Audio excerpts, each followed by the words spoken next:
মা। এই পৃথিবীতে যদি নিঃস্বার্থ ভালোবাসার কোনো নাম থাকে তবে তার নাম মা। যে মানুষটি নিজের সব সুখ বিসর্জন দিয়ে সন্তানের মুখে হাসি ফোটায়, নিজে না খেয়ে সন্তানের পেট ভরায়, রাত জেগে সন্তানের অসুখে কাঁদে, আর প্রতিটি সিজদায় সন্তানের সুখের জন্য আল্লাহর কাছে হাত তোলে, তিনি হলেন মা। আমাদের জীবনের প্রতিটি সফলতার পেছনে থাকে মায়ের অদৃশ্য ত্যাগ।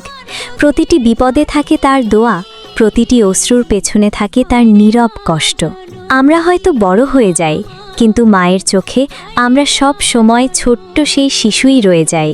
মায়ের ভালোবাসা কখনো মাপা যায় না, মায়ের ঋণ কখনো শোধ করা যায় না, মায়ের দোয়ার প্রতিদান কোনো কিছু দিয়েই দেওয়া যায় না।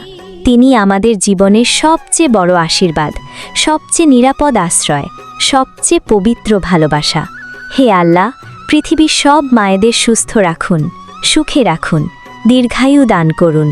আর যারা তাদের মাকে হারিয়েছেন তাদের মায়েদের জান্নাতুল ফেরদৌস নসিব করুন। আমিন। হ্যাপি মাদার্স ডে আম্মু। মা, তোমাকে ভালোবাসি, কথার চেয়েও বেশি, জীবনের চেয়েও গভীর।